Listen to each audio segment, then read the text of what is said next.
오늘 함께 나눌 하나님의 말씀은 누가복음 2장 25절로 30절입니다. 누가복음 2장 25절로 30절. 제가 읽습니다. 예루살렘에 시므온이라 하는 사람이 있으니 이 사람은 의롭고 경건하여 이스라엘의 위로를 기다리는 자라. 성령이 그 위에 계시더라. 그가 주의 그리스도를 보기 전에는 죽지 아니하리라 하는 성령의 지시를 받았더니 성령의 감동으로 성전에 들어가매 마침 부모가 율법의 관례대로 행하고자 하여 그 아기 예수를 데리고 오는지라. 시므온이 아기를 안고 하나님을 찬송하여 이르되, 주제여, 이제는 말씀하신 대로 종을 평안히 놓아주시는도다. 내 눈이 주의 구원을 보았사오니. 아멘. 하나님께서 우리에게 약속을 주실 때가 있습니다. 하나님께서 말씀을 통해서 하나님은 어떤 분인지를 알려주시고, 우리는요, 그 하나님의 성품과 하나님의 신실하심을 믿고 삶을 살아가요. 그 가운데서 특별히 우리가 하나님께 간구하는 게 있지 않습니까? 하나님, 이것이 정말 이루어졌으면 좋겠습니다 라고 바라는 것들을 하나님 앞에 간절히 올려드릴 때 어느 순간 우리 마음에요, 불안함이 싹 사라지고 마음이 평안해지면서 어떤 확신이 마음에 딱 설 때가 있습니다. 그럴 때 우리는 그 일이 아직 이루어지지 않았어도 하나님께서 이루어 주시겠다고 말씀하시는구나, 약속을 나에게 주셨다, 이런 확신을 얻죠.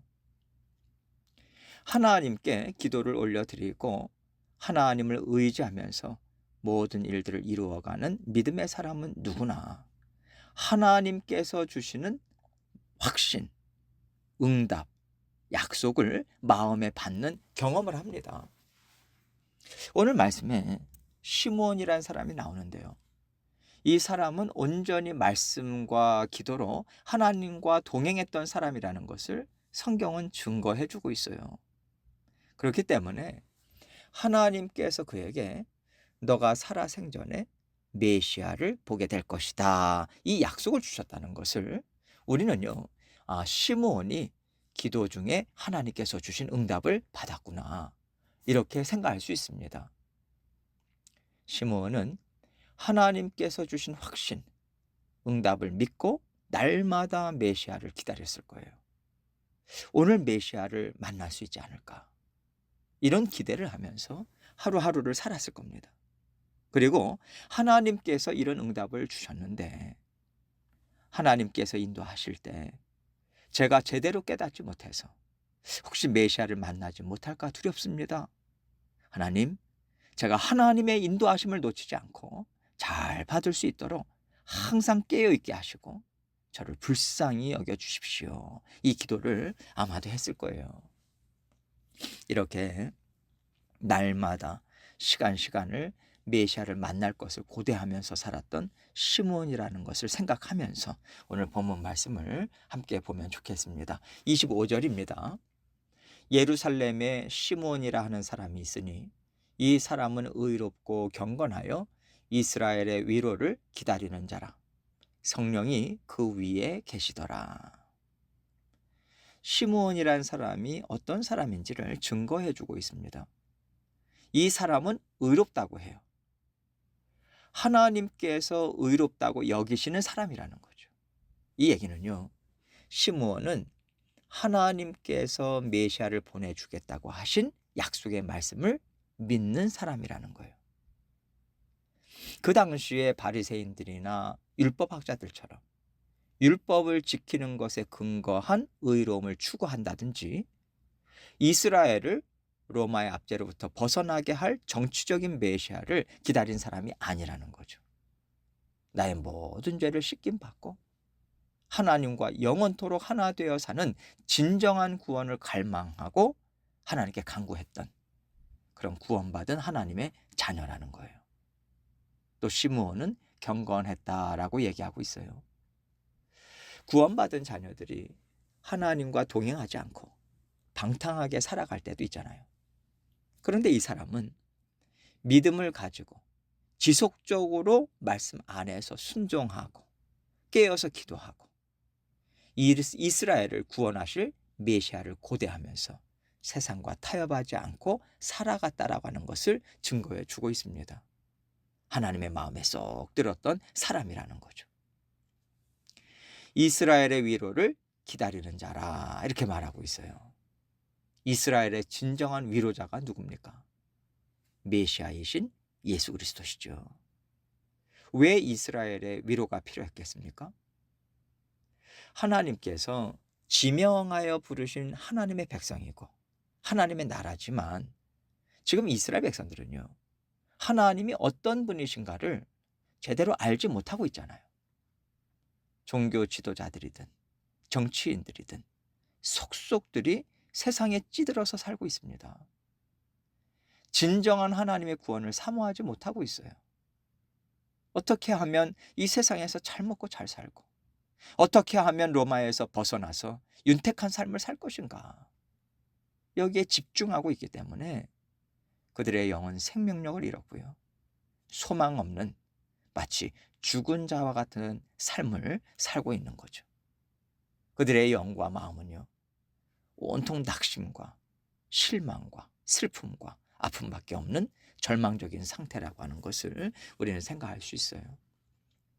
이들의 영을 살리고 이들의 마음 깊은 곳에 있는 낙심, 절망에서부터 벗어나게 하실 수 있는 분은 구원자 되신 예수 그리스도밖에 없습니다. 예수님은 위로자로서 이 땅에 오신 거예요. 그 구원자를 날마다 기다리고 있는 시므온 위에 성령이 계시더라 말하고 있어요. 그가 이러한 삶을 살 수 있었던 것은 구원받고 성령 하나님과 더불어 사는 사람이기 때문에 가능했다라는 거죠. 이런 증언이 참 놀라운 것이요, 하나님께서는 구약의 마지막 선지자였던 말라기 이후에 400년 동안의 긴 침묵을 이어가셨습니다. 이 시기를 신구약 중간기 또는 영적 암흑기라고 말해요. 이 기간 동안에는 하나님께서 선지자를 보내지 않으셨습니다. 하나님께서 이스라엘 백성들에게 말씀을 주시지 않았다는 거죠. 하나님의 자녀에게 하나님의 말씀은요, 이 세상을 살아갈 생명입니다. 지혜고 힘이고 능력이고 하나님과 함께 살아갈 수 있는 유일한 통로가 되는데, 이 말씀이 없으니 영적으로 볼 때 캄캄한 암흑과도 같은 시대였다는 거죠. 이런 시대 가운데 살았던 시므온인데 그가 성령을 선물로 받았다라고 하는 것은요, 구원을 얻는다는 것이 어떤 환경이나 조건에 구애받지 않을 수 있다라고 하는 것을 보여주고 있는 것입니다. 우리는요, 시대 탓을 해요. 나라 탓을 하고요. 누구 탓을 하잖아요. 그런데 하나님께서는 절망과 슬픔이 온 땅에 가득 차 있는 때에 하나님을 바라고 하나님과 함께 살고 메시아를 기대하면서 살았다는 놀라운 증언을 지금 하고 계시는 거거든요. 그렇다면 우리가 이래서 신앙생활 못하겠고, 이래서 말씀을 못 읽겠고, 이래서 기도할 힘이 없고, 이래서 나는 잠시 쉬어야 되겠다라고 하는 것은 말이 안 된다는 것을 하나님께서 이 말씀을 통해서 우리에게 분명히 알려주고 계시는 겁니다. 이런 것은 우리의 변명에 불과하다라고 하는 것을 말씀하시는 거예요. 26절로 27절입니다. 그가 주의 그리스도를 보기 전에는 죽지 아니하리라 하는 성령의 지시를 받았더니 성령의 감동으로 성전에 들어가매 마침 부모가 율법의 관례대로 행하고자 하여 그 아기 예수를 데리고 오는지라. 시므온은 살아생전에 그리스도를 볼 것이라는 약속의 말씀이 이루어질 것을 고대하면서 살았는데 어느 날 성령께서 그의 마음에 감동을 주시는 거예요. 여러분도 이런 경험을 해보셨죠? 하나님께서 주시는 마음이 있습니다. 하나님의 인도하심을 받고 살아갈 때는요, 이것은 하나님께서 주시는 마음인 것 같다라고 하는 것까지도 우리는 깨달을 수 있어요. 분별할 수 있거든요. 그런 하나님의 인도하심을 깨닫고 시므온은 성전뜰 안으로 들어간 겁니다. 여기 성전으로 이제 성전에 들어갔다는 얘기는 성전뜰 안으로 들어갔다는 얘기예요. 그때 마침 요셉과 마리아가 율법의 그 관례대로 오늘날로 말하자면요, 헌화식 같은 예식을 하고자 아기 예수를 안고 이제 성전으로 왔던 것이고요. 바로 그때 하나님께서는 시므온과 또 아기 예수님의 부모님인 요셉과 마리아를 딱 만나게 하신 거예요. 28절로 30절입니다. 시므온이 아기를 안고 하나님을 찬송하여 이르되, 주제여, 이제는 말씀하신 대로 종을 평안히 놓아주시는도다. 내 눈이 주의 구원을 보았사오니. 시므온이 아기 예수를 품에 안고요, 하나님께 감사와 영광을 올려드리고 있는 거예요. 내가 뭐라고? 하나님께서 내 마음에 소원함을 들어주셨을까? 아니, 메시아를 내가 품에 안아보다니. 이 생각에 너무 가슴이 벅찬 거죠. 또한 하나님께서 이 메시아를 허락하셨으니 앞으로 이스라엘뿐만 아니라 온 인류가 얼마나 하나님을 기뻐하고 하나님의 뜻을 힘있게 이루어갈까. 모든 어둠이 다 거치고 하나님의 밝은 빛이 온 세상을 비칠 것을 시므온은 기대하면서 마음의 감사와 기쁨이 충만한 거예요.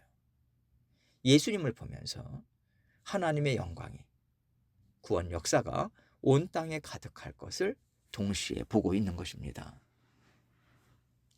우리가 오늘 말씀을 보면서요, 나는 어떤 소망을 가지고 살아가고 있나? 하나님의 인도하심을 놓치지 않도록, 하나님의 일하심을 잘 따라갈 수 있도록 나는 도와달라고 하는 간절한 기도를 하나님께 올려드리면서 살아가고 있나? 이렇게 시므온과 비교를 해볼 필요가 있을 것 같아요. 누구와 비교하는 것은 좋지 않은 일이지만 믿음의 사람들과 비교해 보는 것은 그 말씀과 견주어 보는 것이기 때문에 바람직하다고 생각합니다. 우리는 무엇을 붙잡고 살아가는가? 나는 얼마나 깨어 있는가? 성령의 감동하심을 느끼고 성령의 감동하심을 나는 깨닫고 있는가? 이것을 우리는 생각해야 돼요.